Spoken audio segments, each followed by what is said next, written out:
We'll be starting today with the further topic. We just completed mantra 4 in the last sitting.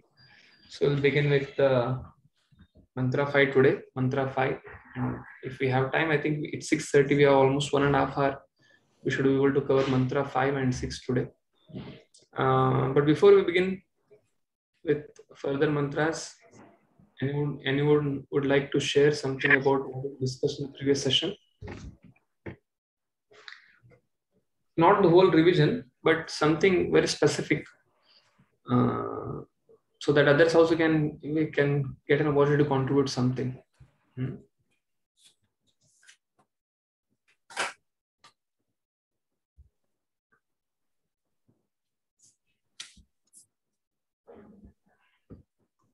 Hare Krishna, Prabhuji.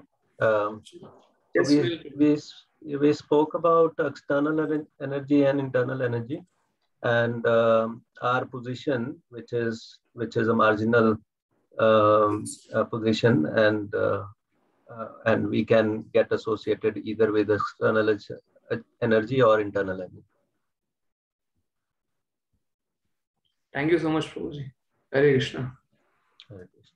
I have 1 or 2 questions as well, so I will ask later. So. No, we can start with, because we have time now, 5 minutes. If you want to ask, you can ask some questions. Okay. So one small question in the end, it is written that these matters are described by the Lord in Bhagavad Gita, the essence of all the Upanishads. So is Bhagavad Gita Upanishad, or because I understood it is Stuti Shastra? Yeah, there is a shloka which Shankaracharya writes in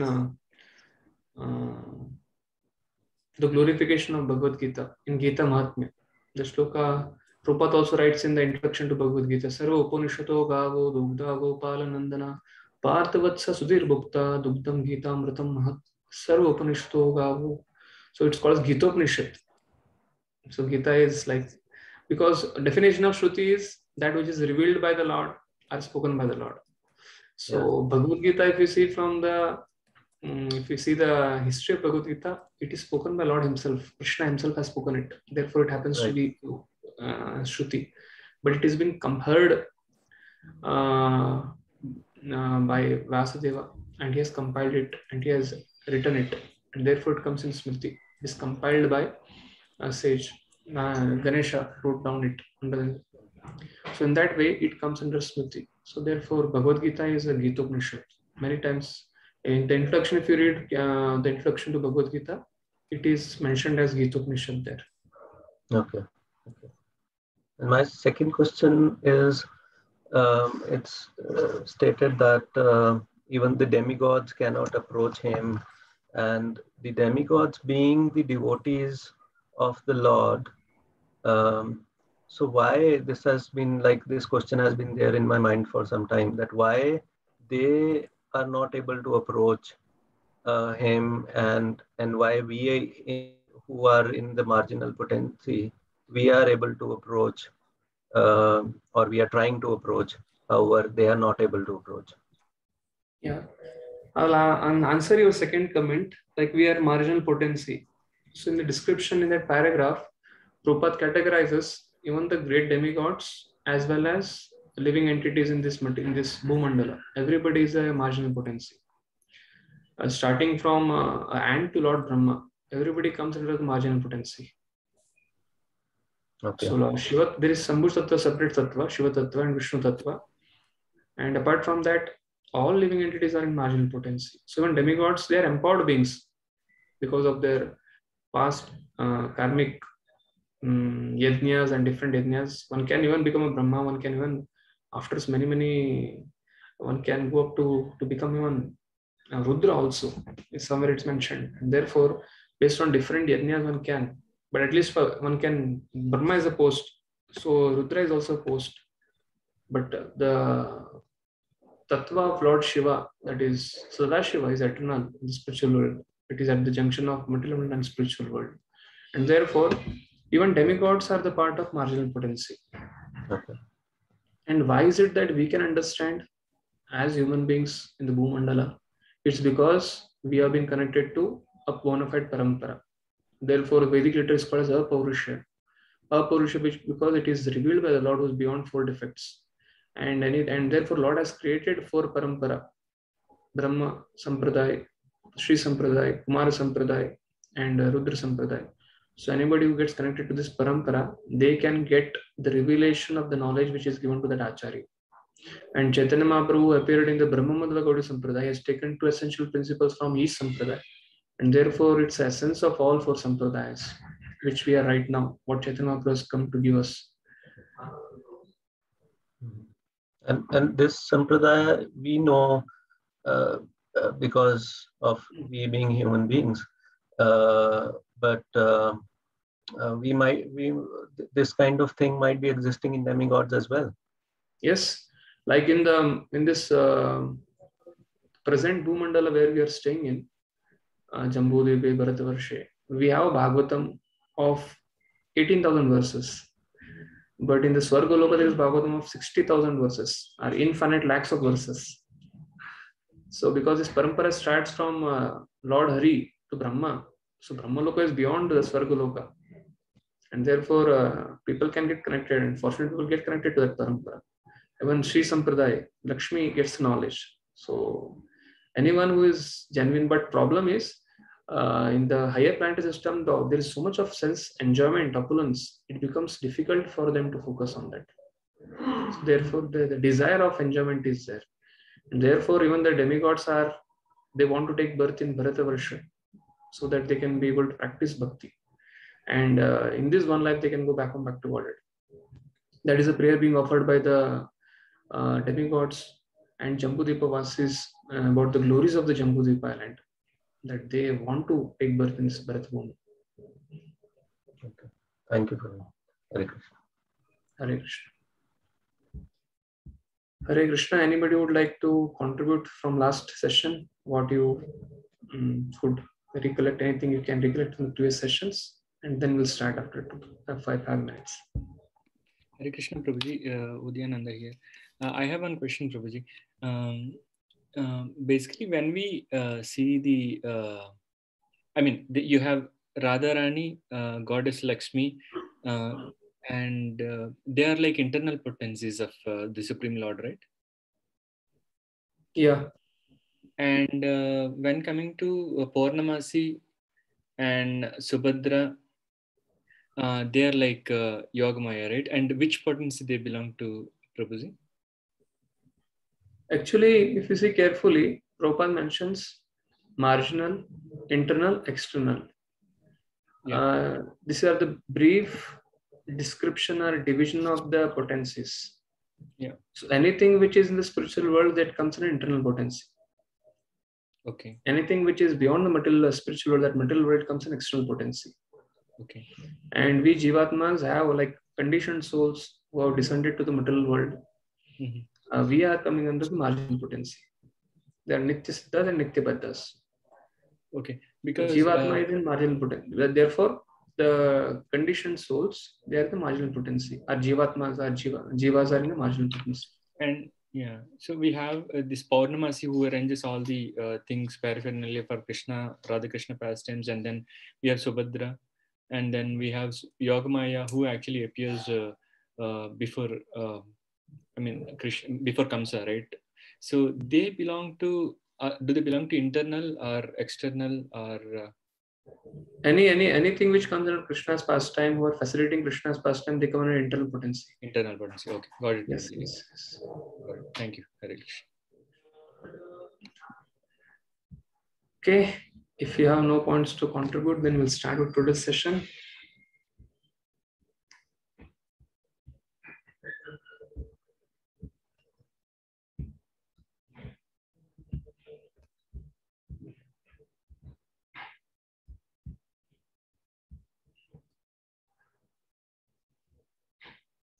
So we'll just recite the mantra. We saw in the previous session, mantra 4, how Lord is अनेजदेकं मनसो जवीयो नैनद्देव आप्नुवन् पूर्वमर्षत् तद्धावतो नन् अत्तेति तिष्ठत् तस्मिन् आपो मातरिष्व ददाति. That means Lord is not fear, supreme, faster than the mind. The Devatas cannot understand him completely, but he has understood everything since eternity. Standing in one place, he surpasses all others who move quickly. Under him, Vayu supports the movement of all living beings. So this is what we had seen.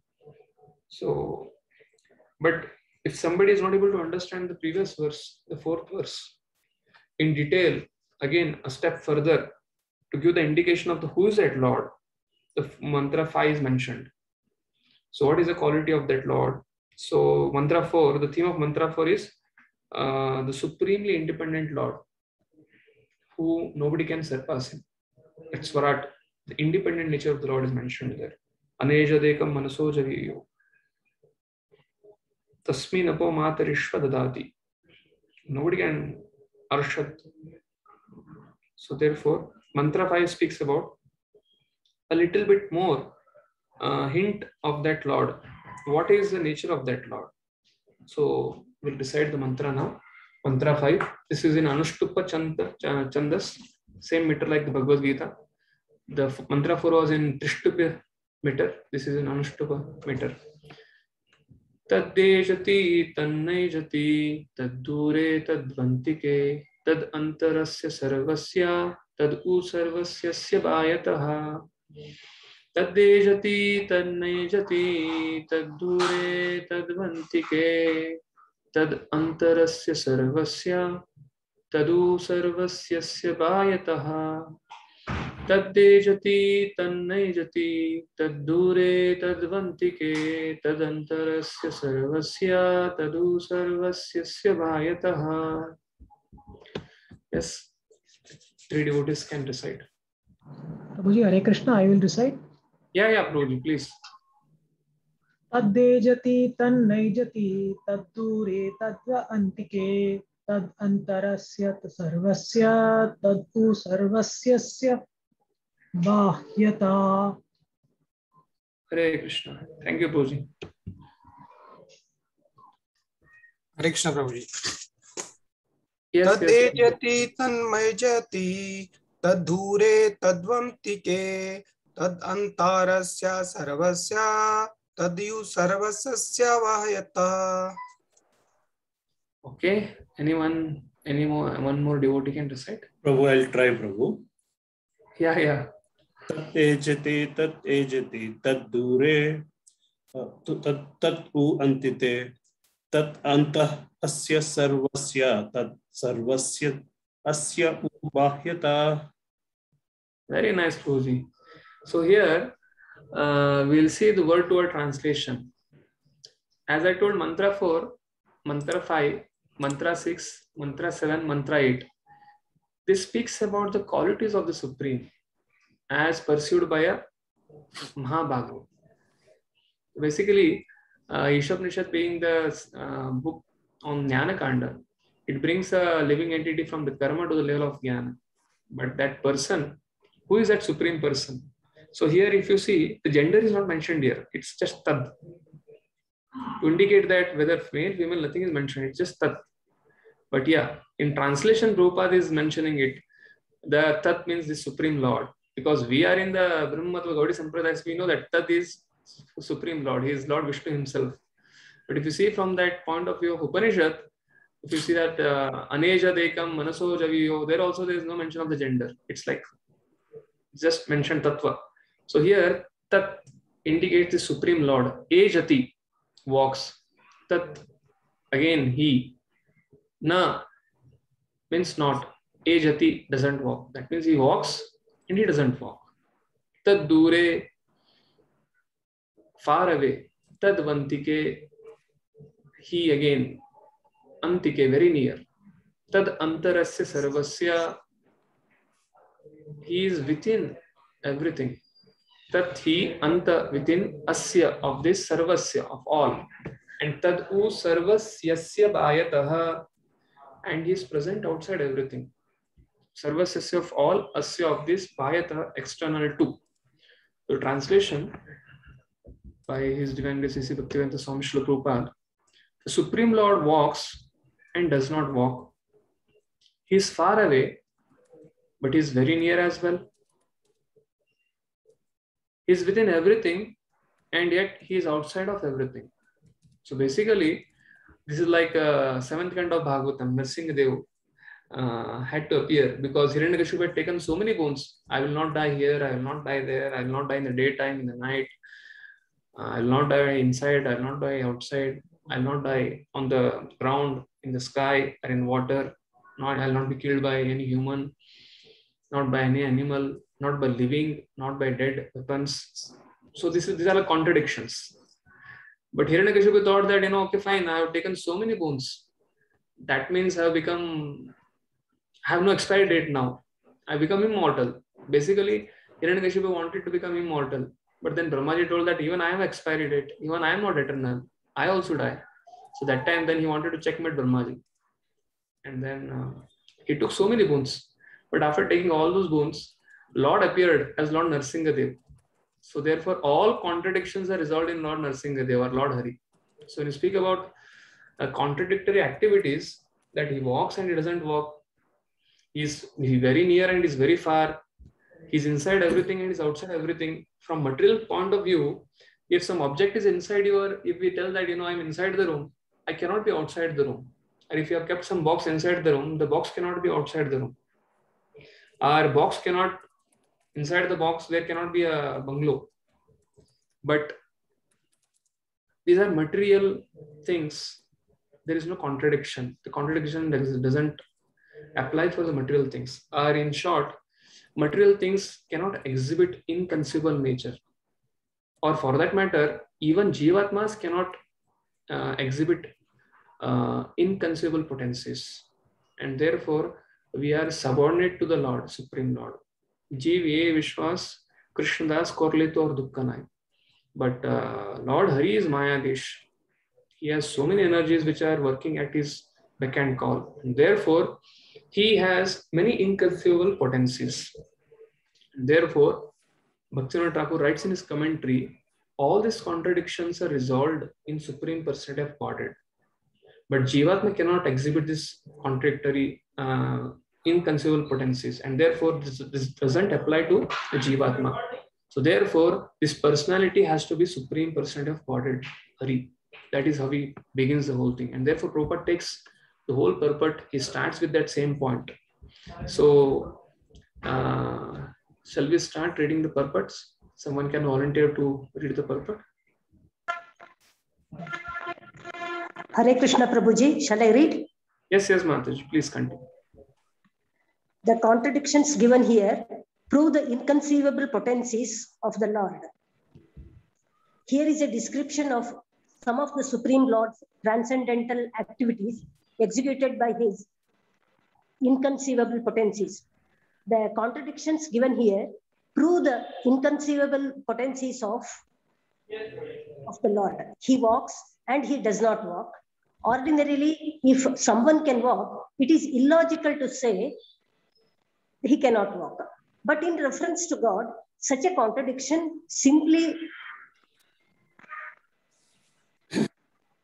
serves to indicate his inconceivable power. With our limited fund of knowledge, we cannot accommodate such contradictions, and therefore we conceive of the Lord in terms of our limited powers of understanding. For example, the impersonalist philosophers of the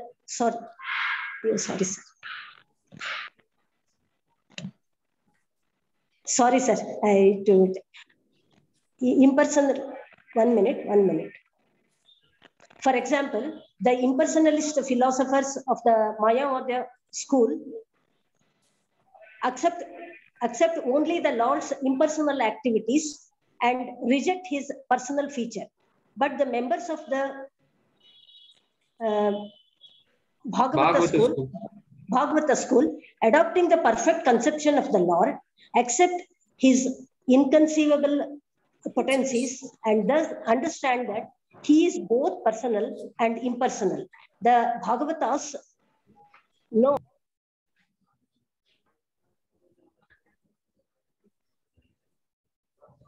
Sorry, Amma, you That have without to mute. inconceivable potencies, there can be no meaning to the word Supreme Lord. Thank you, Madhali. So basically, to understand this verse, one has to understand that here contradiction things are mentioned. Tad dejati, tad naijati, tad dure, tad vantike, tad antarasya sarvasya, tadu sarvasya bhayata. Three things are mentioned. He walks and he doesn't walk. He is very near, he is far, and he is very near. Third contradiction is he's inside everything and he's outside everything. So how to resolve this contradiction? Therefore, Prabhupada starts with this thing that whenever you see contradictions, these contradictions are nothing but they prove the inconceivable potencies of the Lord. So when you understand that there is a Supreme Person of Godhead, Bhagavan, in him all the contradictions are resolved. And therefore he gives these contradictions given here prove the inconceivable potencies of the Lord. And ordinarily, if someone can walk, it is illogical to say he cannot walk. So therefore, when it applied to the man, this contradiction doesn't apply. But these contradictions get resolved in the Supreme Person of Godhead. And therefore, this is a master key by which we can understand this verse. That means inconceivable potencies are resolved by, contradictions are resolved by inconceivable potencies of the Lord. And therefore, this understanding, whenever you read some Upanishad mantra, there is something called as Purvapaksha. That means when you recite a mantra, then there is an opposite party who is ready to debate.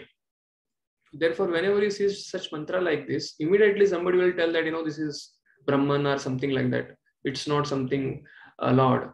It is impersonal. Therefore, Prabhupada is mentioning a Purvapaksha debate here. What is trying to tell here? This contradictions mentioned in this mantra shows that it is Supreme Person of Godhead. He is Supreme Person of Godhead. And then he is putting a Purvapaksha debate here. What is that? With our limited fund of knowledge, we cannot accommodate such contradictions. And therefore, we conceive of the Lord in terms of our limited powers of understanding. When we apply it on our own, we cannot harmonize this contradiction in our personal life. We have never seen any person exhibiting such contradictory contradictions and having such inconceivable potencies. Therefore, we try to project our thought process on the Lord. And therefore, Prabhupada is mentioning here, with our limited fund of knowledge, we cannot accommodate such contradictions, and therefore we conceive of the Lord in terms of our limited powers of understanding. And then he brings the Purvapaksha. What is that?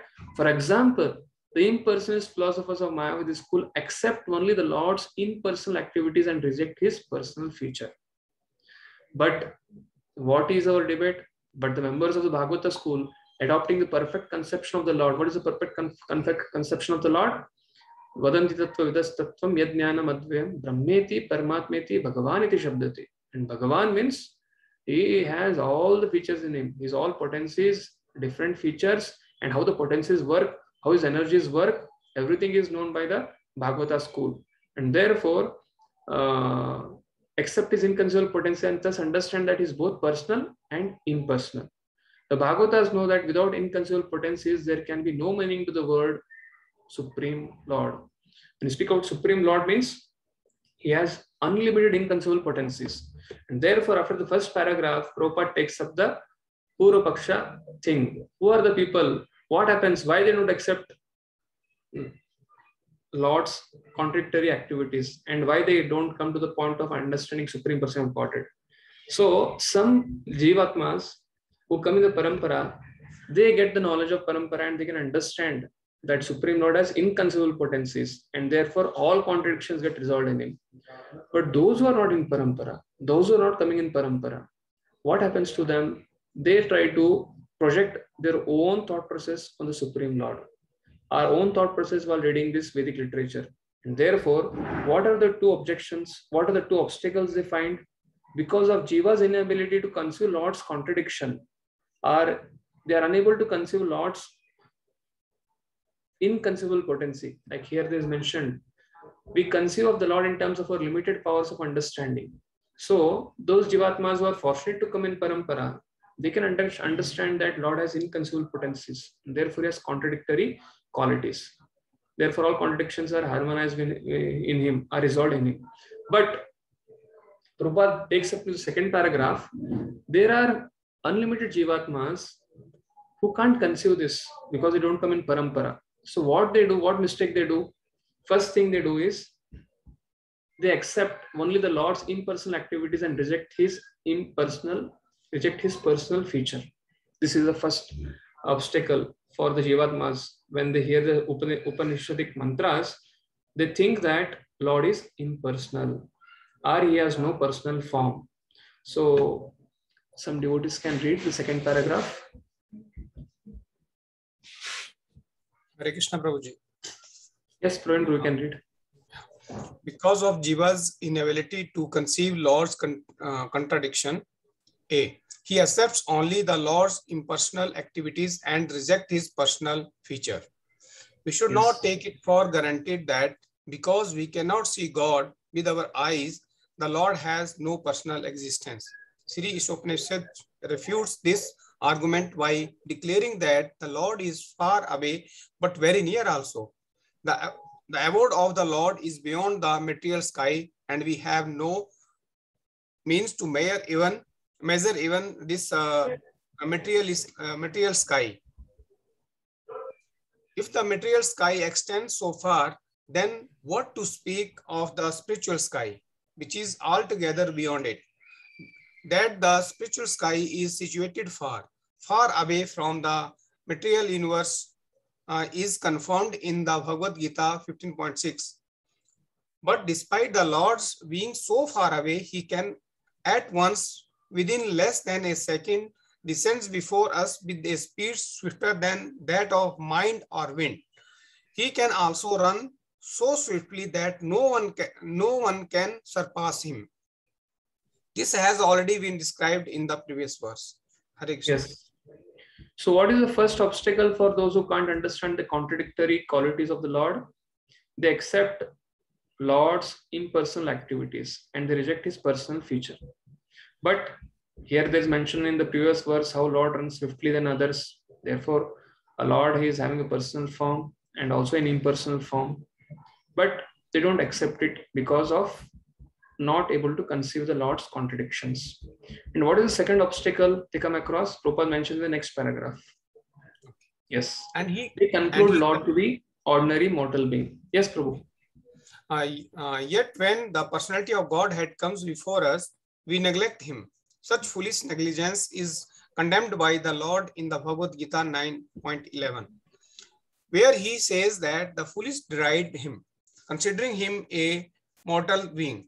He is not a mortal being, nor does he come before us with a body produced of material nature. There are many so-called scholars who contend that the Lord descends in a body made of matter, just like an ordinary living being, not knowing his inconceivable power. Such foolish men place the Lord on an equal level with ordinary men. So therefore, what are the two Purva Pakshas mentioned here? The devotees Bhagavata school, they accept the contradictions because they accept Lord's inconceivable potency. Lord has inconceivable potency. But there are other schools like Mayavadi school are like the atheists.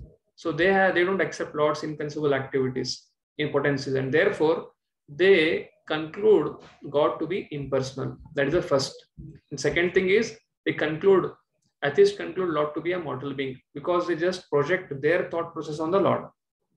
Whatever experiences they have, because they're not coming in any parampara. So these are the two obstacles for those who don't accept inconceivable potencies of the Lord, and therefore they cannot harmonize the contradictions. Prabhupada mentions about this. First paragraph he mentions how those who accept inconceivable potencies of the Lord, they can easily understand the contradictions of the Lord. He walks, he doesn't walk. He is very far, he is very near. He's inside everything, he's outside everything, because Lord has inconceivable potencies. But there's a different class of people who don't accept the contradictory qualities or inconceivable potencies of the Lord, and therefore they conclude Lord to be impersonal. That is the first thing. And second thing is that they conclude Lord to be an ordinary mortal being. So This is refuted by Prabhupada in the next one. Okay. Yes. The above arguments are nullified if we accept the existence of Lord's inconceivable potencies. So once we come to the understanding that Lord has inconceivable potency, we will not fall trapped to understanding that Lord has impersonal form or that Lord is ordinary. No, because Lord Krishna has inconceivable potencies or Lord Hari has inconceivable potencies. Therefore, he can walk also, he cannot walk also. He can be very far, at the same time he can be very near. He can be inside everything and he can be outside everything. And all these inconceivable potencies mentioned by Lord Shri Krishna in Bhagavad Gita. That is what Prabhupada writes in the previous end of the previous purport. Okay. Yes. Shall we go ahead with the next discussion? Paragraph 4. Can I read, Prabhuji? Yes, Mataji. How Lord, through his inconceivable potency, appears before his devotees in an approachable way. Mataji, third one. Third one. The above arguments are nullified if we accept the existence of Lord's inconceivable potencies. Because he is in full of inconceivable potencies, God can accept our service through any sort of medium, and he can convert his different potencies according to his own will. Non-believers argue either that the Lord can incarnate himself at all, or that if he does, he descends in a form of material energy. These arguments are nullified if we accept the existence of Lord's inconceivable potencies. Then we will understand that even if the Lord appears before us in the form of material energy, it is quite possible for him to convert this energy into spiritual energy. Since the source of the energy is the one and the same, the energies can be utilized according to the will of their source. For example, the Lord can appear in the form of Archa Vigraha, a deity supposedly made of earth, stone, or wood. Deity forms, although engraved from the stone, wood, or other matter, are not idols as the iconoclast content. Yes. So therefore, Prabhupada begins the whole discussion with this inconceivable potencies of the Lord. And while explaining about the inconceivable potencies of the Lord, he takes two Purva Pakshas who tell that Lord is immortal, Lord is mortal, and Lord is impersonal. But he refutes that Purva Paksha by telling that Lord has inconceivable potency, and therefore he can convert matter into spirit, he can convert spirit into matter. Like example is there of electrical engineer. If somebody is an electrical engineer, electricity is the same. But when the electricity flows through the air conditioner, the electrical energy converts the whole electric energy into a cooling medium, or in refrigeration. The same electricity gets converted into it gives the effect of cooling effect. But the same electricity, when it flows through the heater or a heat pump, it generates electrical energy is converted into a heating effect. But the electrical energy is the same. The electricity is the same. Energy is the same. But by the manipulation of expert electrical engineer, through the heat pump, it gives a heating effect. Through the refrigeration, it gives a cooling effect. So this to some extent can be called as an inconceivable potency of a human being. It's a finite inconceivable potency. If human being can do that, so why not Lord can't play around with his inconceivable potencies. He can convert matter into spirit, he can convert spirit into matter, and vice versa. Everything he can do. And this is called as inconceivable potency. And that is what happened when Hiranyakashipu asked so many boons from Brahma, and he thought he became immortal. But Lord again appeared there out of the pillar. And therefore Prabhupada mentions that pastime at the end of the discussion of this purport. And therefore this inconceivable potency refutes these two arguments given by the different personalities who don't align with the Bhagavata school. And they are Mayavadis and they are atheists. So now, out of his causeless mercy, Lord appears in the form of a deity. And this is a play of his inconceivable potency. Like this is a playground. When children go to the beach to play, they make different castles, they make different houses, mud houses and everything. And therefore that the children are playing with their sand and other things in the meantime, in the picnic time, in the picnic mood. So therefore it's like a playground for the children. So similarly, all this inconceivable potency, when Lord comes from the spiritual world to the material world and creates the material world to give the Jivatma an opportunity to purify and rectify his desires, it's like a playground for the Lord. The whole material world and spiritual is like a playground for the Lord. And the display of the inconceivable potency is like a play of the Lord. And therefore, Lord can convert matter into spirit and spirit into matter, like an expert electrical engineer. So we'll go to the next discussion now, because and Lord can play around with his inconceivable potency. Therefore, Lord appears before his devotees, approachable way to accept their service. For those devotees who are in the spiritual world, they have never forgotten Krishna. But those who have left him in the spiritual world and they come to the material world, they're completely entrapped in Maya. And because they are presently in the physical, they have accepted a physical body, and they have no scope of approaching the Lord who has a spiritual body. Lord appears in the material world in the form of Archa Vigraha, in the way they can approach him and they can purify their mind and senses, and they can enter into eternity in the spiritual world. That is what Prabhupada mentions here. Because Lord has inconceivable potency, out of his causeless mercy, he gives a hint at the end of the previous paragraph, and then he continues with the discussion in the next paragraph. Yes, someone can read the next paragraph. This is the 5th paragraph, but the title is 4th. Yeah. Hare Krishna, Prabhuji. Yes, Mataji, please. Yeah. In our present state of imperfect material existence, we cannot see the Supreme Lord due to imperfect vision. Yet, those devotees who want to see him by means of material vision are favored by the Lord, who appears in a so-called material form to accept his devotees' service. One should not think that such devotees who are in the lowest stage of devotional service are worshipping an idol. They are factually worshipping the Lord who has agreed to appear before them in an approachable way. Nor is the Archa form fashioned according to the whims of the worshipper. This form is eternally existent with all paraphernalia. This can be actually felt by a sincere devotee, but not by an atheist. Hare Krishna. Yeah. So therefore, Lord, out of his inconceivable potency, he appears before his devotees in an approachable way to accept their service. So this is the inconceivable potency of the Lord. And therefore, if you see carefully why Prabhupada builds up the 1st, 2nd, 3rd, 4th paragraph, Prabhupada builds up Lord has inconceivable potency. Then directly he could have gone, Lord walks also, Lord doesn't walk also. He could have quoted some Bhagavatam analogy and then gone ahead with it. And then he would have gone with the discussion ahead. But Prabhupada makes it very important to refute the Purvapaksha Siddhantas that Lord is not impersonal and Lord is not mortal. Why? Because if that was the case, then there is no point to worshipping his deity.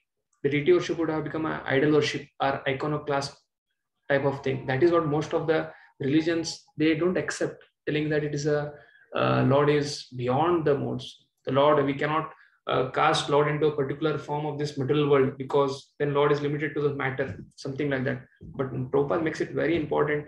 Out of his tattva is where he tries to refute these two debates, and then he makes it telling that Lord has inconceivable potency, and because of his inconceivable potency, also he appears in the form of a deity, which apparently seems to be having a form which is material, but actually he does it so that he can relate with the devotees who are in the material world for having bodies which are material, so that Vaidhi Sadhaka Bhaktis, whose mind and senses are completely contaminated, so they can approach the Lord, and by serving the Lord, they can purify their heart, and then they can develop a connection to the Lord. And therefore, they are factually worshipping the Lord who has agreed to appear before them in an approachable way.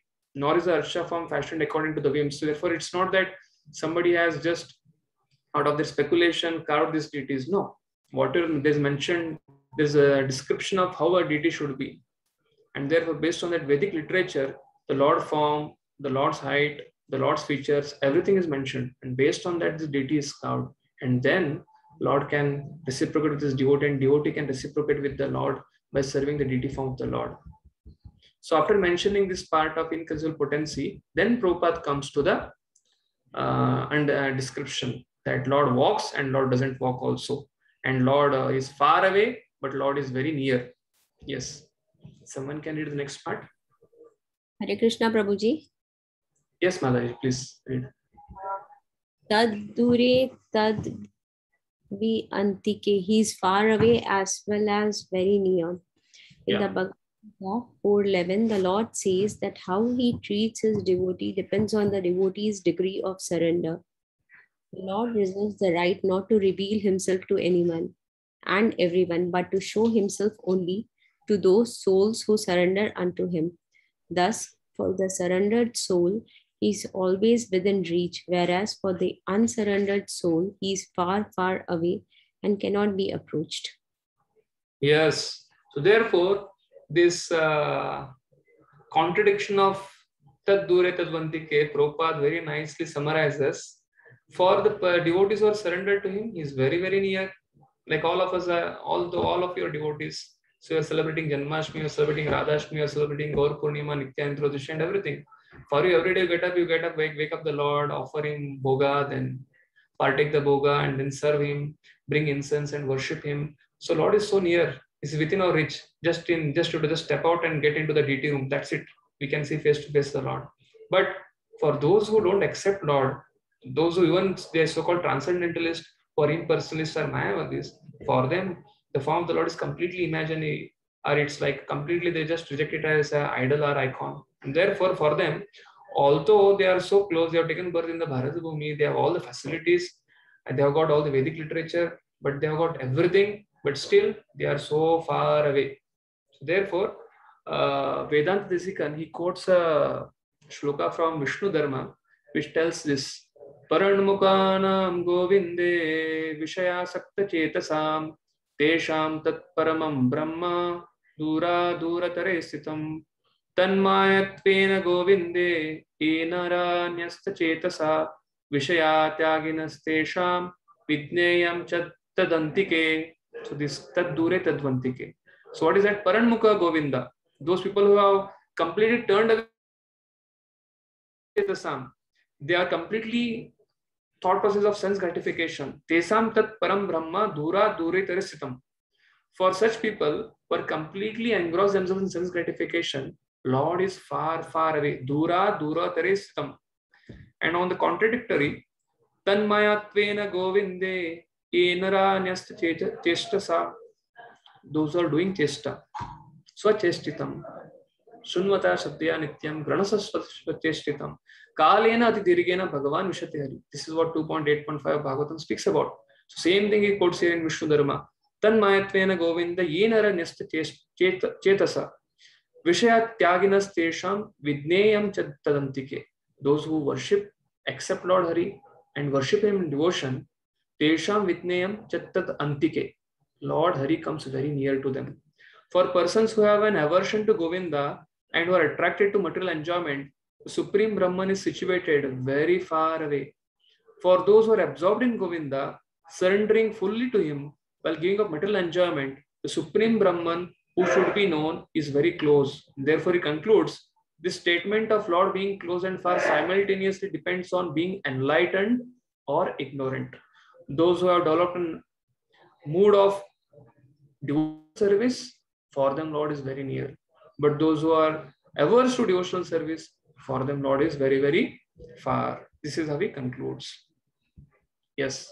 So now, because Lord has inconceivable potencies, he descends in the form of a deity. And also those people, he comes and gives Bhagavad Gita and Bhagavatam scriptures, and those who accept, for them Lord is very near to them. But who reject it, for them Lord is very, very far. So therefore Lord has inconceivable potencies. And many times people who are coming from a different background, Mayavadi school or something like that, they have this debate of Sagun and Nirgun.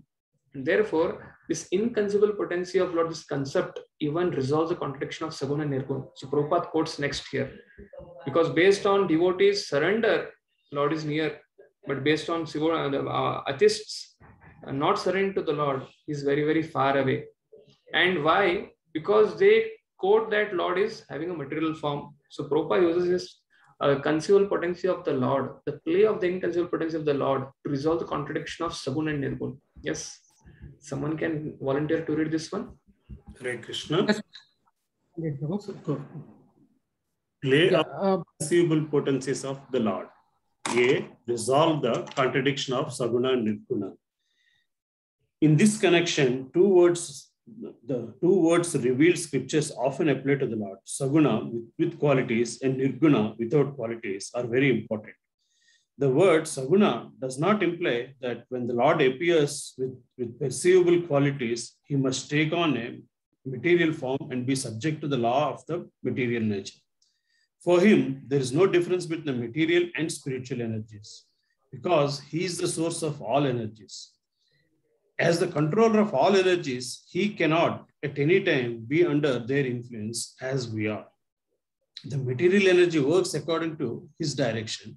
Therefore, he can use that energy for his purposes without ever being influenced by any of the qualities of the energy, any of the qualities of that energy.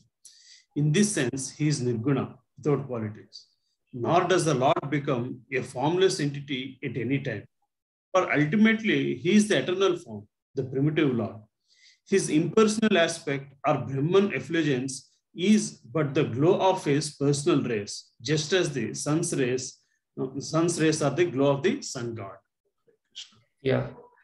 So Prabhupada uses this concept of inconceivable potency of the Lord to show that Sagun and Nirgun, which many times it's told that Sagun is a material form or Nirgun means Lord has no form.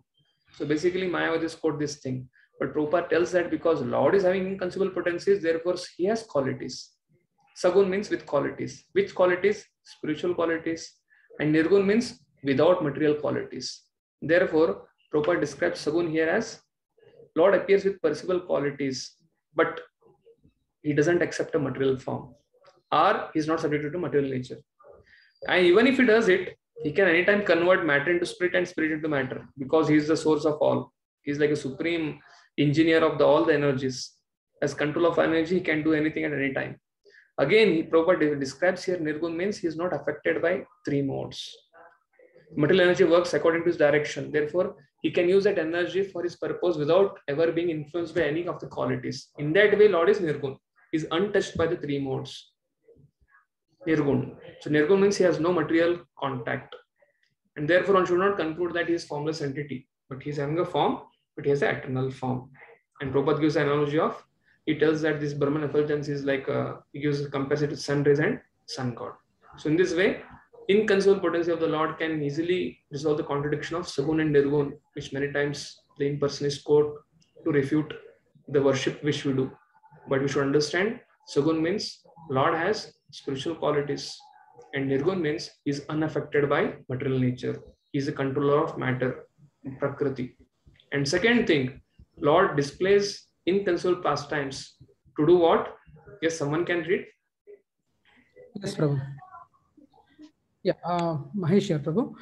Yes. Prabhuji, before I read one small question, Prabhu, I mean, coming to the previous aspect, like he's inside and also outside. I mean, how to support the thing where we go to temple and worship him, and we can do the same worship even without going to the temple, right, Prabhu? I mean, though the deity form is there in temple, but since he is outside also, there is no need to go temple, and we can say that Lord is omnipresent, and we can do the necessary devotional activities without having a deity form as well. No, Prabhu. I mean, if we can go in that direction for that particular previous point, Prabhu. I mean, if I'm getting this wrong. Yeah, it comes at the end. Till now, we have not come to that point of Lord is inside and outside. It's going to come at the end. Till now, Prabhupada hasn't covered it. But anyway, question is very nice. This is like telling, water is everywhere in the atmosphere. So what is the need for a water tank? Why you go to a water tank with a bottle? So you can open your mouth and just drink water everywhere which is there in the oxygen. Basically, that water is not having any relevance to us. And therefore, there is rain, and the rainwater is collected. Water is everywhere in the whole of the ocean, which is salty. So water is not only in the atmosphere, water is also there inside the land, but there is salty water. But water is also in the atmosphere. Basically, because of the oxygen cycle, whatever salty water is there, it's evaporated and it's converted into atmospheric water. But through rains, the potable water flows, and then you purify it, and then you store in a tank, and then you can drink. Therefore, you can relate to it. It can give nourishment to you. Just you cannot tell that water is everywhere, therefore what is the need to go to a portable water tank and take a bottle and drink from it. Similarly, Lord is everywhere, but a Mahabhagavat Vaishnava who is there, he can relate to Lord everywhere. That is the next topic now. Anupashyati. So that is Kanishtadikari, Madhyamadikari and Uttamadikari. That is the next mantra. But we are not at the level of Uttam Adhikari level. We are at Kanishta. And therefore, it's very important for us that we go to the temple. And therefore, one of the qualities of a Kanishta Adhikari is that we, in the beginning stage of Bhakti, we should worship Lord in the form of Archa. And then we will be able to relate it, because we are in the bodily conception of life. And therefore, we will be able to relate with the deity of the Lord. We can serve Him. And by serving Him, by prioritizing Him, we can come out of the identification of our body. That Lord is the center of our home. I am not the center of my home. That is the whole understanding. You get an opportunity to serve the Lord. In the beginning stage, in our stage, we can't relate. Like you can't relate with the atmospheric water. Similarly, you can't relate with the Lord who's present everywhere. Yes, Prabhu. Prabhuji, in extension to the same point what you just mentioned, I mean, generally this deity worship is the way of self-realization in the Dwapara Yuga. I mean, in each and every Yuga, there is a mode of self-realization, right? Like deity worship is one mode of self-realization in the Dwapara Yuga, but in Kali Yuga, it's generally Harinam, we say. I mean, is it really relevant even this also to very nice question? Yeah, very nice question. Every Yuga has its Yuga Dharma. I agree that in Kali Yuga, the Yuga Dharma is Harinam Sankirtan, but when you go through the Vidhis, there is a Bhagavad Vidhi and there is a Panchtantric Vidhi. Harinam Sankirtan is the essence. So therefore, even when Bali Maharaj, he doesn't obey Shukracharya, and he gives all the donation of the land, 3 steps of land to Vamandev. So Vamandev asks Bali, Shukracharya, what was the fault on the part of your disciple? He says, my dear Lord, when you are present and when your holy name is chanted, what your shortcoming, everything is nullified. Okay. So therefore, in Dwapara Yuga, the main, because all the ingredients are pure, and the Yuga Dharma for that time is worship of deities. Therefore, that is the Yuga Dharma. But in Kali Yuga, the main Yuga Dharma is Harinam Sankirtan. So worship of the deities is accompanied with Harinam Sankirtan. And that is the reason most of the artists Prabhupada has installed, or he has put in the schedule. There is deity worship going on simultaneously, and it's not just ringing of bells, but the devotees are chanting the Hare Krishna mantra. After Samsara Dava, Hare Krishna mantra. After Tulsi Arti, it is Hare Krishna mantra. After Guru Puja, it is Hare Krishna mantra. So therefore, that is the meaning. So holy name is like the backbone, and around it everything is there. But while practicing bhakti, we need temple. So as a part of an organization, there are 2 things: Bhagavad Vidhi and Panchtantric Vidhi. Bhagavad Vidhi means spread the holy name, preach the message. At the same time, Panchtantric Vidhi means based on Narada Panchatattva. Because if you simply have Bhagavad Vidhi, then people will say, what is the need to take bath in the morning? Anywhere to chant holy names. Holy name is transcendental. So to bring to mode of goodness, because initially people are Kanishta Adhikari, Madhyam Adhikari, Uttam Adhikari. We are not at Uttam Adhikari level. Like when Prahlad Maharaj we went into the forest. It comes in 7th canto of Bhagavatam. There he notices that one Brahman is lying down there, and he inquires from him. So he's just lying down there. He's not eating anything, and he gets a doubt. It comes in 11th canto actually, and he understands who is maintaining you. Seeing that Brahmana who is lying there, Avadut Brahmana, and who's so nicely nourished, his body is so fat. He asks him a question: how is that the Lord who is there sitting in everybody's heart as super soul is maintaining everyone? And therefore, you seem to be a very self-realized soul. Can you tell me, can you instruct me in some part? So we are not at that level. Is it not? And therefore, there is Vidhi given to us, Bhagavad Vidhi and Panchtantric Vidhi. And therefore, Prabhupada writes in the 7th canto, purports, although in Kali Yuga, the Yuga Dharma is Harinam Sankirtan, but still, because we are in so much of material absorption, because we have such, especially we interact with matter, those people who interact with matter day in and day out, to come out of the material conception of life, they have to focus their service on the deities, which are completely spiritual. And by focusing on deity worship, we can come out of the bodily conception of life. Prabhupada mentions this solution there. Okay? Yes, sir. Yes. So continue with our discussion of our mantra 5. Yes. The Lord's play of inconceivable potential of the Lord, it resolves the contradiction of Sagun and Nirgun. So therefore, there is Panchtantric Vidhi, how it is glorious. At the same time, because of his inconceivable potencies, Prabhupada quotes here a pastime from 7th canto Bhagavatam, how Lord descends to favor his loving devotees. That means Lord is within everything. He came out from the pillar. Yes, someone can volunteer to read. Yes, I'm reading it. Reveals how he descends to favor his loving devotees. When the child saint Prahlad Maharaj was in the presence of his atheist father, his father asked him, "Where is your God?" When Prahlad replied that God resides everywhere, the father angrily asked whether his God was within one of the pillars of the palace. And the child said, "Yes." At once, the atheist king shattered the pillar in front of him to pieces, and the Lord instantly appeared as Narsimha, the half man, the half lion incarnation, and killed the atheist king. Thus, the Lord is within everything, and he creates everything by his different energies. Through his inconceivable powers, he can appear at any place in order to favor his sincere devotee. Lord Narsimha appeared from within the pillar not by the order of the atheist king, but by the wish of his devotee Prahlada. An atheist cannot order the Lord to appear, but the Lord will appear anywhere and everywhere to show mercy to his devotee. The Bhagavad Gita 4.8 similarly states that the Lord appears in order to vanquish unbelievers and protect believers. Of course, the Lord has sufficient energies and agents who can vanquish atheists, but it pleases him to personally favor a devotee. Therefore, he descends as an incarnation. Actually, he descends only to favor his devotees and not for any other purpose. Therefore, we can see, because Lord has inconceivable potencies, his form is completely spiritual, and he is aloof from material nature, and he can at any point of time descend from within the pillar to protect Prahlad Maharaj, and therefore Lord descends not to kill the atheist. He can do that by his infinite energies, but basically he descends as an incarnation. He descends only to favor his devotees and not for any other purposes. So this is the incarnation of Lord Nrsimhadev quoted here. Because why? Prabhupada, why specifically has chosen this thing? Already I told in the beginning of the session, because Hiranyakashipu had taken so many contradictory boons and he wanted to checkmate Lord and Brahma. But again, Lord Nrsimhadev appears and shows his inconceivable potency, and he harmonizes all contradictions which Hiranyakashipu had taken boons from. And he just refuted everything and killed Hiranyakashipu. And then he warned Brahma that in future, before giving such a boon, please think twice. And then he leaves off. So therefore, tat dure tad vantike.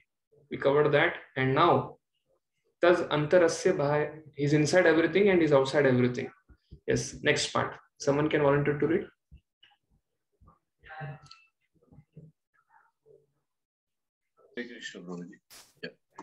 Lord is outside as Virat form and inside as Altaryami, witness to reward our karma phala.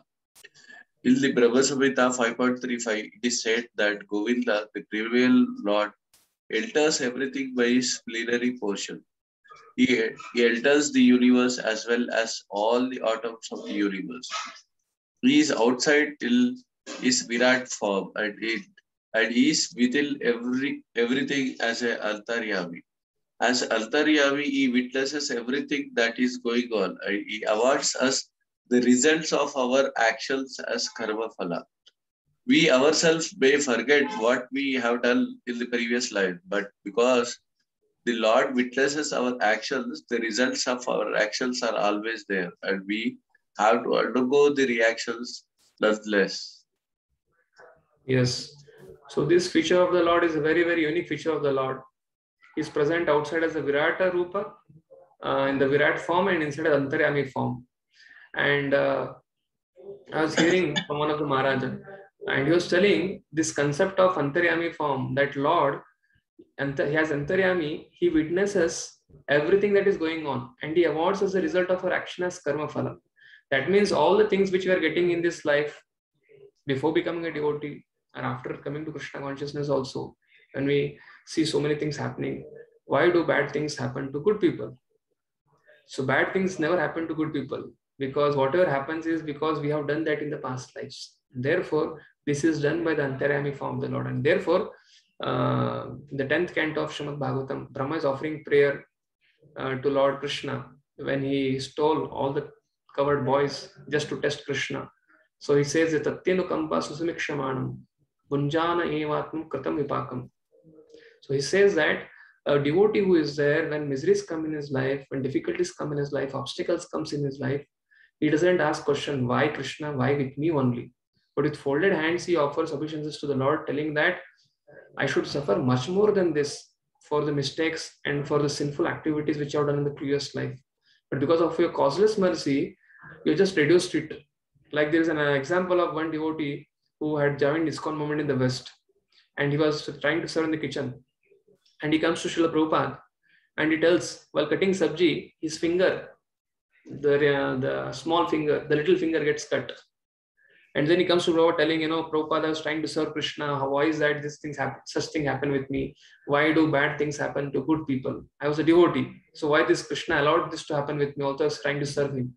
And Prabhupada mentions him, because of your activities, your whole hand was supposed to cut. But because you're serving Krishna, Krishna has given us a token reaction in the form of simply a finger cut. And therefore, this principle of Lord is present outside as a Virata form and inside as an Antaryami form. This is very, very, very, very important principle. And I was hearing from one of the senior devotee in this ISKCON, if this principle of Tatyanu Kampasmikshamanam is taken up by devotees very, very seriously, they can really advance in Krishna consciousness. And many of the devotees who could not continue in Krishna consciousness, one of the obstacles or one of the difficulties in their life was that when difficulties came in their life, they could not relate to this principle of Tatyanu Kampa. Because nothing happens by chance. As you sow, so shall you reap. And therefore, that is wonderfully orchestrated by a Antaryami form of the Lord, who is witness to reward our karma phala. But when we take up Krishna consciousness, then Krishna reduces whatever suffering we are supposed to suffer and gives us a token reaction just to purify us. In the section of Dhruva Maharaj, it comes when Dhruva Maharaj is about to go back to Godhead. There, the Prabhupada writes in the purport, whatever pious credits Dhruva Maharaj had acquired, he happily enjoyed in a Ishavasam principle, totaling with the Lord. And whatever difficulties or whatever some little sinful reactions were remaining, he burnt it through the austerities. So through austerities, one can completely burn one's purva samskara and prarabdhas. And by practicing Krishna consciousness and utilizing our pious credits in serving Krishna, by getting that facility to serve Krishna, even punya is also completely eradicated. And therefore, by nullifying both pious and sinful credits, in that way, after getting darshan of Lord, Dhruva Maharaj purified his heart and went back to Godhead. Therefore, we should understand this principle, very, very important for us, that Lord is witnessing everything, and therefore we should be having high integrity and we should try to principles very strictly. And what to speak of, so much of stock is been stored from so many lifetimes. Why we have to put something new in this lifetime?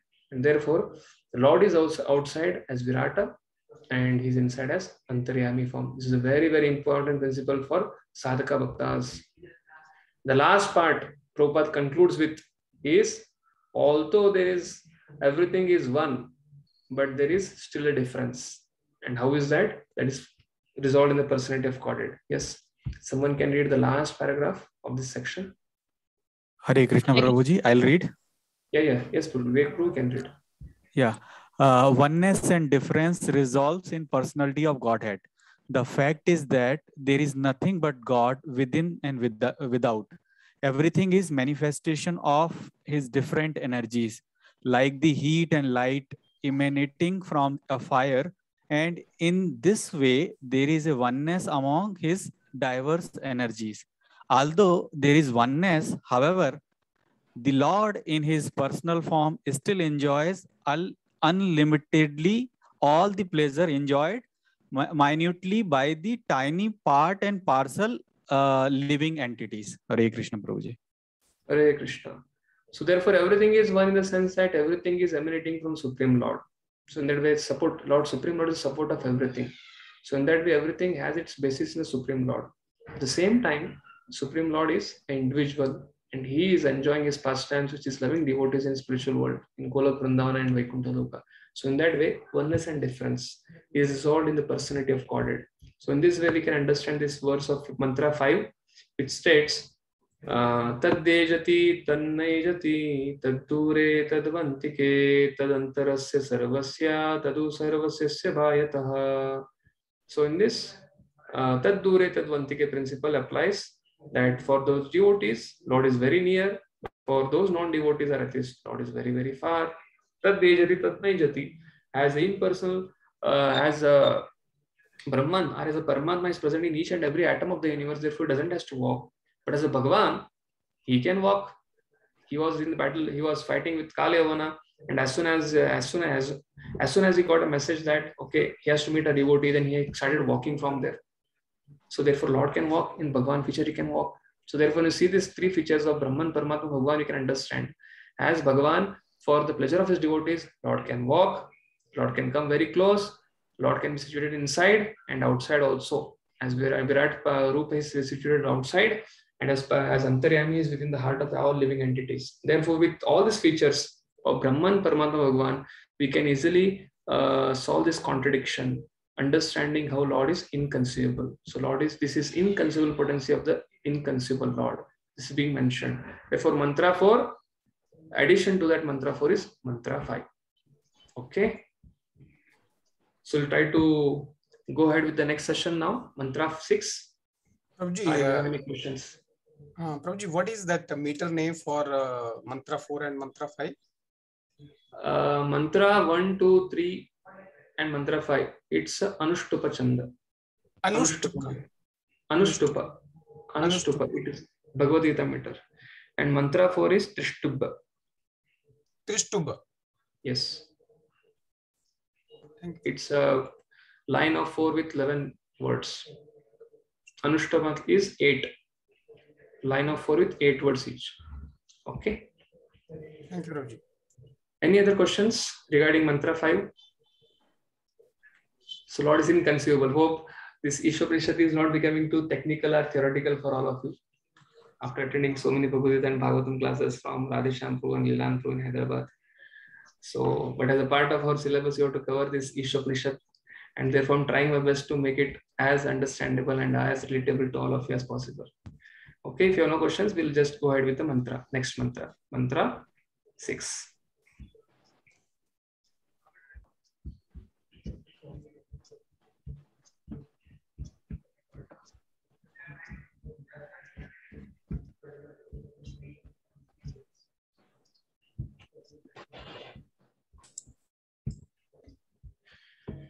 So theme of mantra 6 is seeing God everywhere.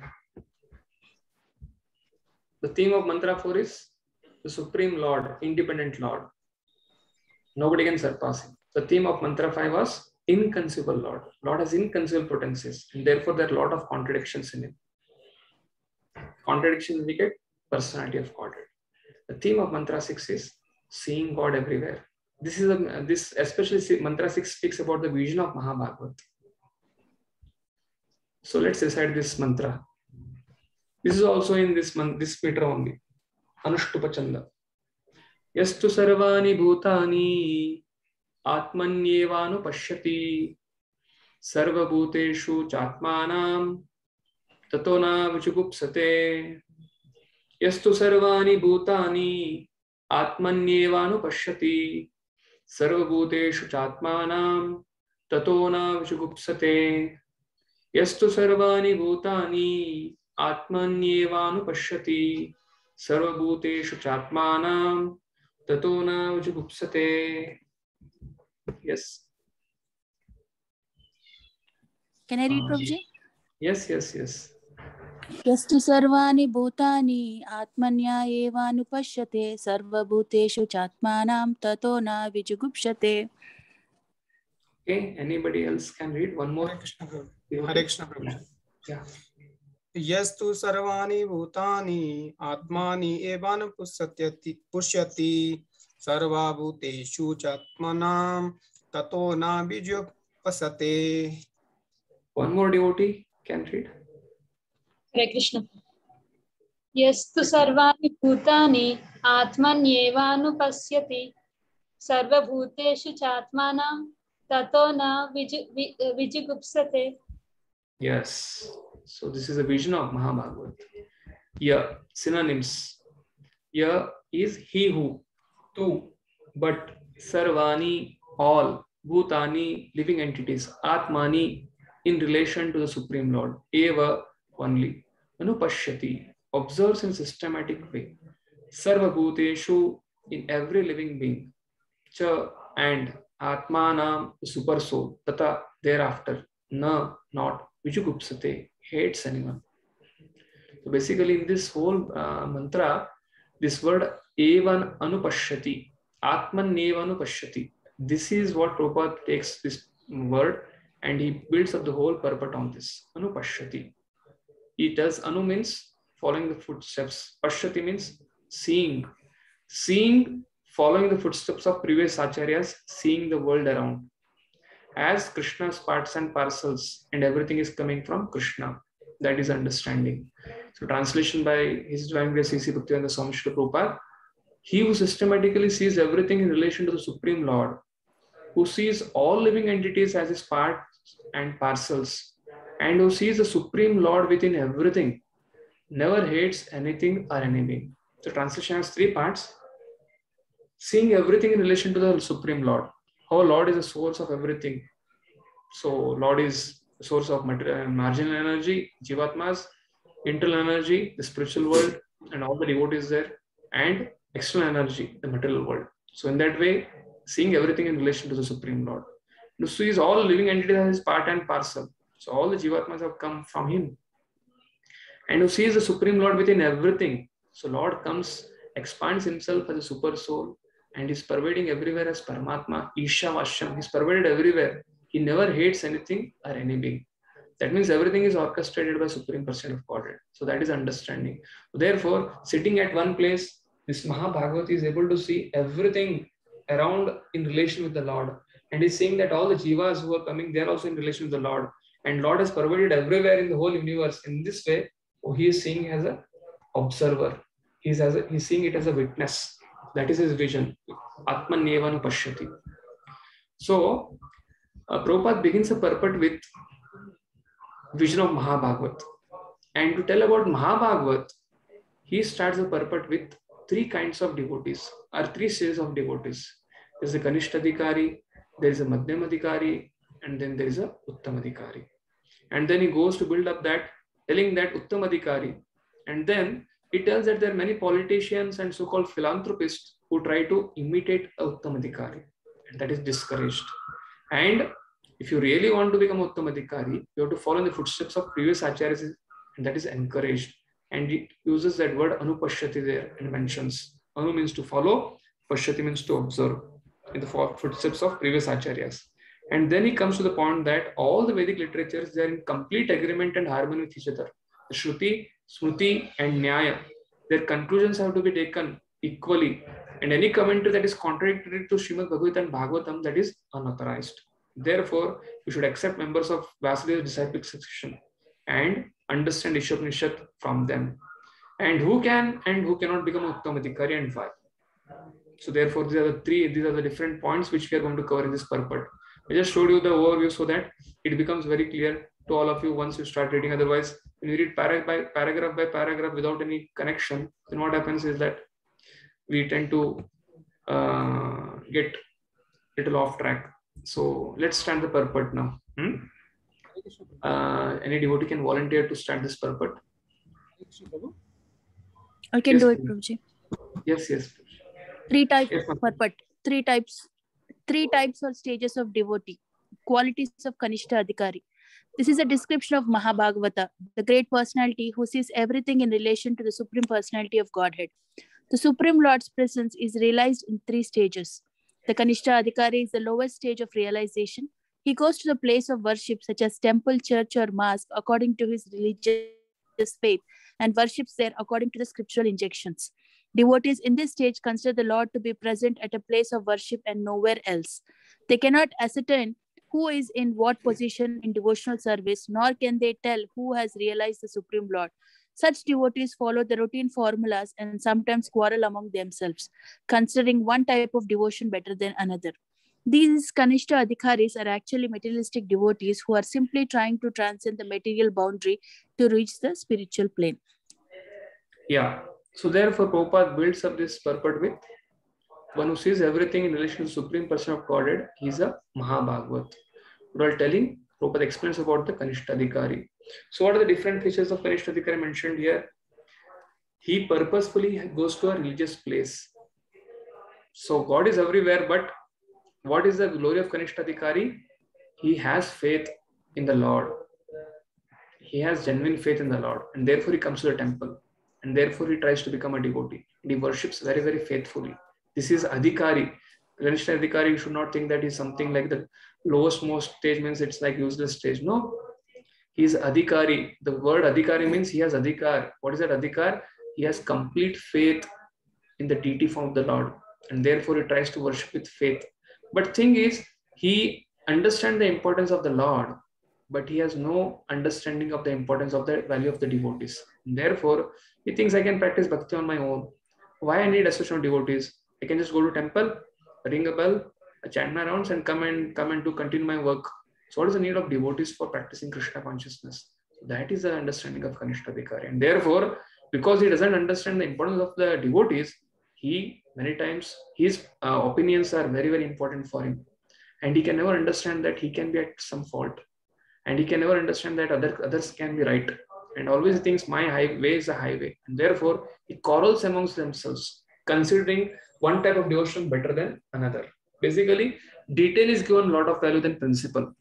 And therefore, Kanishtadhikari is actually materialistic devotees who are simply trying to transcend the material boundary to reach the spiritual plane. That means they're sadhakas who are trying to practice bhakti with him for mind and senses, so that one fine day they can transcend the material boundary and reach the spiritual plane. So that is what Prabhupada writes about the qualities of a Kanishtadhikari. But their faith in the deity is very, very appreciated.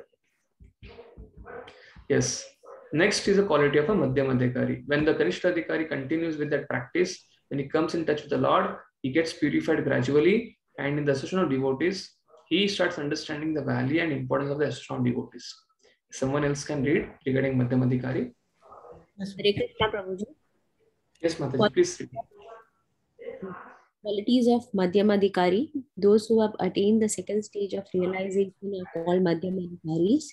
These devotees observe the distinctions between four categories of beings: the Supreme Lord, the devotees of the Lord, the innocents who have no knowledge of the Lord, and the atheists who have no faith in the Lord and hate those in devotional service. The Madhyamadhikari behaves differently towards these four classes of person. He adores the Lord, considering him the object of love. He makes friends with those who are in devotional service. He tries to awaken the dormant love of God in the hearts of the innocent, and he avoids the atheists who deride the very name of the Lord. Therefore, I think this section of three types of adhikaris you have already come across in the Nectar of Instruction. And what you have come across in Nectar of Instruction is based on knowledge. And what here is being spoken is based on faith. There are two descriptions of three adhikaris, Uttama, Madhyama, and Kanishta. One criteria is based on knowledge. Another criteria is based on faith. So what we are now discussing is based on faith. So Kanishtadhikari has complete faith in the deity form of the Lord, and he values it. And then Madhyamadhikari, he knows the importance of value of association of devotees. And therefore Prabhupada has opened ISKCON movement. And therefore, this is for elevating or promoting Kanishtadhikaris to Madhyamadhikaris. And therefore, what are the four ways he deals with? He deals with Supreme Lord with love, then with devotees, with loving exchanges. He worships the Lord with love, and then he deals lovingly with 6 loving exchanges with the devotees, which you have covered in Nectar of Instruction: accepting gift, giving gift, accepting food, prasadam, and feeding prasadam, and revealing in confidence, and hearing what others are trying to tell in confidence. So the 6 living exchanges. So this Madhyamadhikari does this among the devotees. With the Lord, he adores the Lord and considers him the object of love. He makes friendship with those who are in devotional service. When you speak about friendship, the foundation of any relationship is love. Therefore, 6 living exchanges mentioned in Updeshamrit, I think verse 4, that is the basis of our relationship in Krishna consciousness. That is the basis, foundation principle of our friendship in Krishna consciousness. And then he tries to preach. So he worships the Lord, and then he has living exchanges with devotees. Third step comes is he tries to preach to those living entities who are not aware of Krishna consciousness, but who are innocent, who are not averse, who are not envious. And who are envious, he stays away from them. Because to envious people, you start preaching, they will deride the Lord, And in that way, they will go far, far, far, far down in the world full of fall down. And therefore, people who are envious, you should stay aloof from them and you should not try to preach to them. And people who are innocent, we should try to preach to them. These are the 4 exchanges the Madhyamadikari devotee has with 4 kinds of personalities, beginning with Supreme Personality of Godhead, with the devotees, with the innocent, and with the envious. And then Prabhupada mentioned about the qualities of Uttamadikari. So someone else can read the qualities of Uttamadikari. Yes, Prabhu. Yeah. Am I audible, Prabhu? Yes, Mahesh, you are audible. Please read. Qualities of Uttamadikari. Above the Madhyamadikari is the Uttamadikari, who sees everything in relation to the Supreme Lord. Such a devotee does not discriminate between an atheist and a theist, but sees everyone as part and parcel of God. He knows that there is no essential difference between a vastly learned Brahmana and a dog in the street, because both of them are part and parcel of the Lord. Although they are engaged in different bodies on account of the different qualities of their activities in their previous lives. He sees that the Brahmana particle of the Supreme Lord has not misused his little independence given him by the Lord, and that dog particle has misused his independence and is therefore being punished by the laws of nature by being engaged in the form of a dog. Not considering the respective actions of the Brahmana and the dog, the Uttamadikari tries to do good to both. Such a learned devotee is not misled by material bodies, but is attracted by the spiritual spark within them. Yes. Therefore, Uttamadikari can see every living entity in the material world, not from the bodily platform, but from the platform of soul, as a part and parcel of Krishna. Vidya Vinaya Sampanne, Brahmani Gavi Hastini, Suni Chaiva Sapakecha, Pandita Samadarshina. This is Samadarshina of Uttamadikari, Anupashyati. And therefore, Uttamadikari, he cannot preach, because this is everybody as a part and parcel of Lord, and they are anyway potentially pure devotees. And therefore, Uttamadikari comes a step down. That is, comes to Madhyamadikari level. And then Madhyamadikari level can discriminate. Okay, he's envious, he's innocent. Oh, these are devotees. These are, and he is Lord. And therefore, Vishwanath Chakravarti Thakur writes in the commentary for Nashta Prayashu Bhadreshu, that verse somewhere in Bhagavatam, 1st canto, 2nd chapter. How is that some people accept bhakti and others don't accept bhakti? Then he brings this point of Madhyamadikari. If Supreme Lord gives bhakti to some and doesn't give bhakti to others, then he becomes partial. In that case, so Lord can be called as partial. But Lord is Sama Sarva Bhuteshu. He's like Na Dvishashi anyone. He doesn't envy anyone or he doesn't love anyone. But those who do his bhakti, he's very much partial to them. That is fine. But how is that different living entities accept bhakti? Then he brings this picture of Madhyamadikari. Because Madhyamadikari discriminates, and therefore Madhyamadikari gives bhakti to the innocent, and he doesn't give bhakti to the envious, so that they don't go away from the Lord. If envious people are preached, then they go away from the Lord. So in order that they stay where they are, so therefore for innocent only it is preached. So for Madhyamadikari principle he brings there and harmonizes how it's not the Lord, it's the bhakti within the devotee, because of which people take up Krishna consciousness. And he gives that therefore that is bhakti is independent, but that bhakti is present in the heart of a Madhyamadikari. And especially Uttamadikari steps down to Madhyamadikari level and preaches. That is understanding he gives there. So in that way, Uttamadikari sees everyone as a potential devotee. Pandita Samadarshana. And therefore Prabhupada next explains, so one should not artificially try to imitate a Uttamadikari, but one should try to follow in footsteps and in parampara to become Uttamadikari. Yes, someone else can read the next part. Hare Krishna. Imitation of Uttamadikari is discouraged. Those who imitate an Uttamadikari by flaunting a sense of oneness or fellowship, but who behaves on the bodily platform, are actually false philanthropists.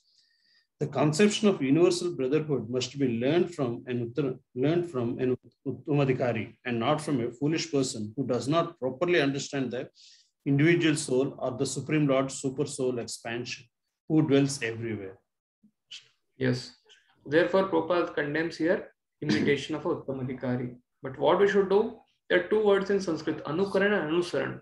So the next paragraph, Prabhupada tells that we should not imitate Uttamadikari, falsely telling that everybody is equal, or this conception of Mayavadi that, everybody is one and therefore everybody is God. That is also comes under this false philanthropist. Or the concept of Daridra Narayan. We were all Narayan, but we have become Daridra. And that is also comes with the imitation of Uttamadhikari here as per Dr. Prabhupada. And also politicians who try to bring down religion to get some votes and try to see the bodily platform till that everybody has to be served. So that comes in the last paragraph. That we'll see that imitation also in the next last paragraph. But what we should do, we should try to follow the previous acharyas, and that is encouraged, and that is the principle of Anupashyati. Yes. Next paragraph. Yes. Hare Krishna Prabhu. Yeah, Anupasyanti. Yeah, following previous acharyas is encouraged. It is clearly mentioned in the 6th mantra that one should observe or systematically see. This means that one must follow the previous acharya, the perfected teachers. Anupashyanti is the exact Sanskrit word used in this connection.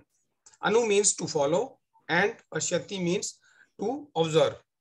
Thus, the word Anupashyanti means that one should not see things as he does with the naked eyes, but should follow the previous acharyas. Due to material defects, the naked eyes cannot see anything properly. One cannot see properly unless one has heard from a superior source. And the highest source is the Vedic wisdom, which is spoken by the Lord himself. Vedic truths are coming in disciplic succession from the Lord to Brahma, from Brahma to Narada, from Narada to Vyasa, and from Vyasa to many of his disciples. Formerly, there was no need to record the message of the Vedas because people in earlier ages were more intelligent and had sharper memories. They could follow the instructions simply by hearing once from the mouth of a bona fide spiritual master. Hare Krishna Prabhuji. Yeah. So, Anupashyati matlab Shabda Praman. One should not trust his material defective naked eye. Whatever we see from that is not actual vision. But when we read the Shastras, when we trust the Shabda Praman, and when we trust the bona fide authority of the Parampara, and from that view, it's called Shastra Chakshu. Basically, Anupashyati can also refer to Shastra Chakshu, what the Guru, Sadhu and Shastras they are trying to give us. And when we see from that the world around, then that can give us the step up from Kanishta Madhyama to Uttamadhikari level. One can gradually rise by putting faith, by hearing from the bona fide spiritual master. One can rise to the level of Uttamadhikari level. Yes.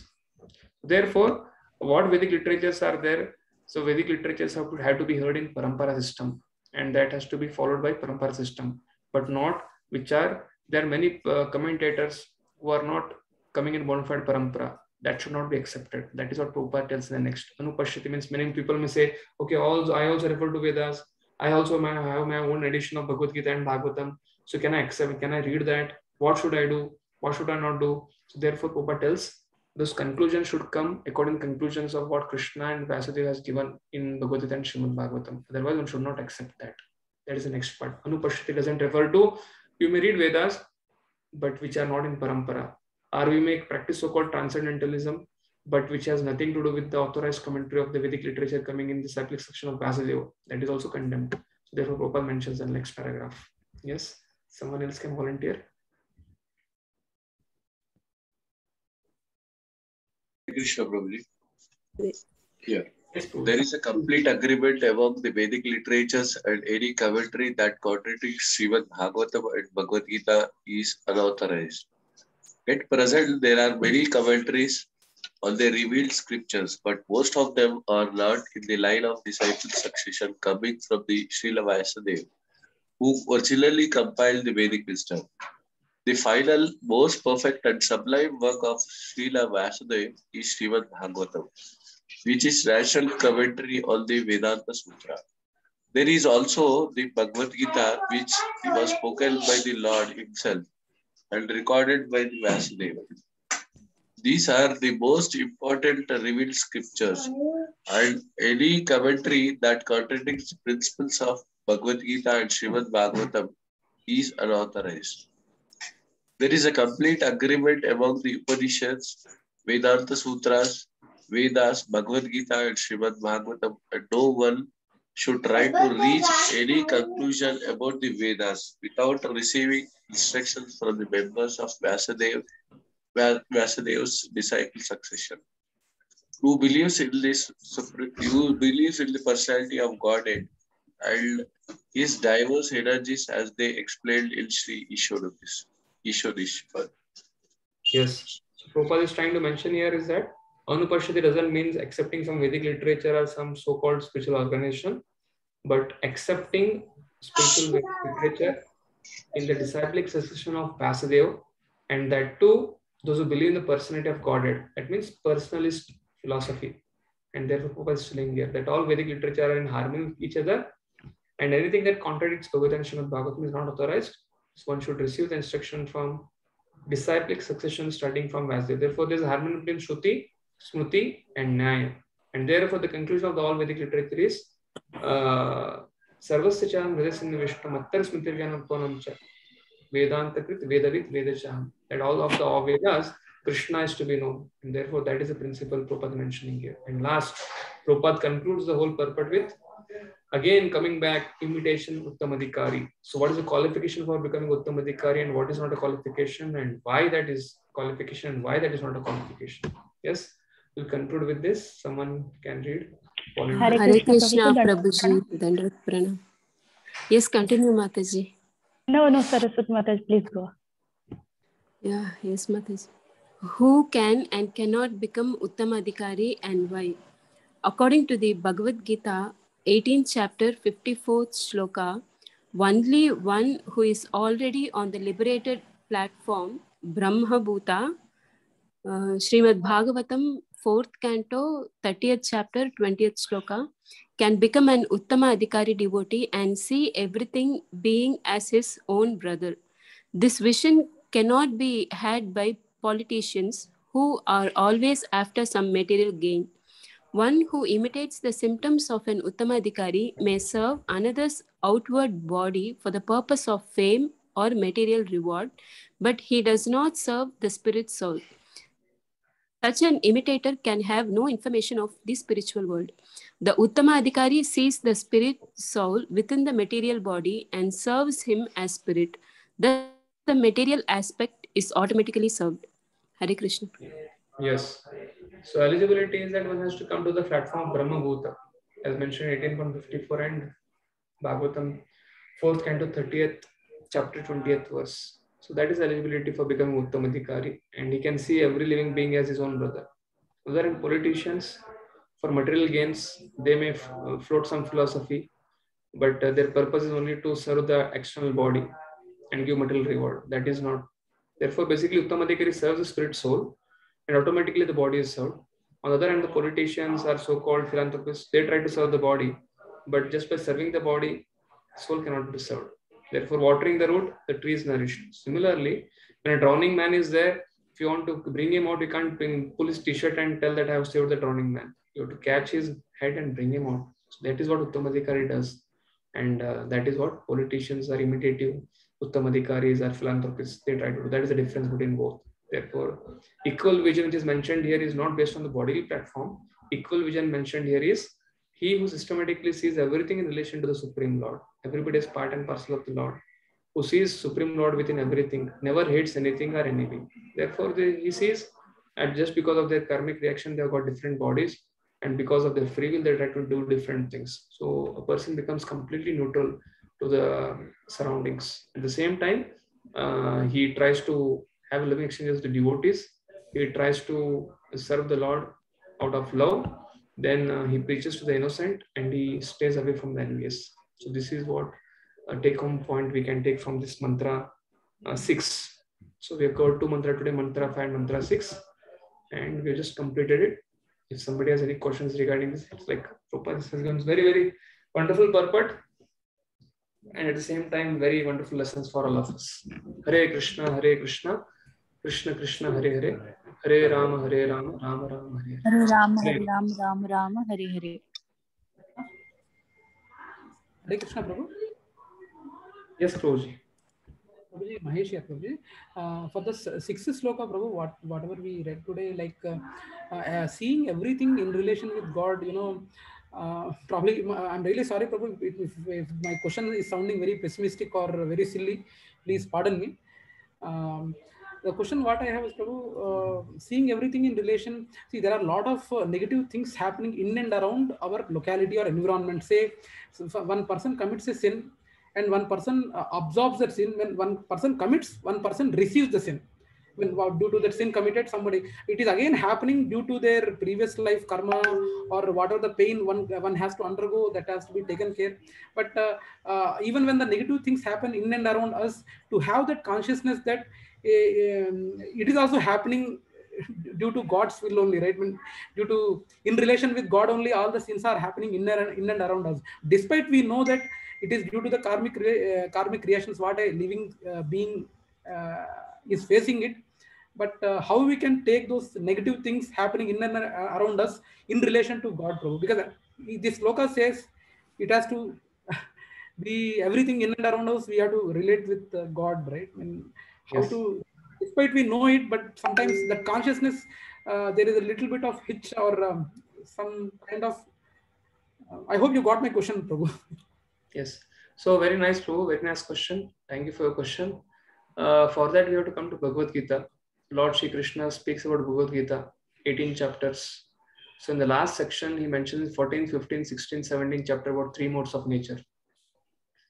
So Lord in the spiritual world, he is completely orchestrating it through the Yogamaya potency. But in the material world, he is orchestrating the Mahamaya potency. And Mahamaya has 3 energies, Tamoguna, Rajoguna and Sattvaguna. And that free will is given to the living entities. Based on that free will, some living entities, because of their prarabdha, because of their free choice, some are in goodness, so therefore they will be very religious. Some are in passion, who are very ambitious, working in different countries, and some are in ignorance. So what is the symptom of people who are in ignorance? Nidra, alasya, pramad. Are people who are in passion, sanga and trishna. And therefore you should see this play of different modes when you see them. At the same time, what caution we should take from our side is, once when Bhakti Rasamrit Maharaj was going with His Grace Radheshyam Prabhu, when Radheshyam was studying in he was doing his studies of MTech in Mumbai, and when they just finished the program, weekly program at IIT Mumbai, and when they're returning back to Radha Govinda temple,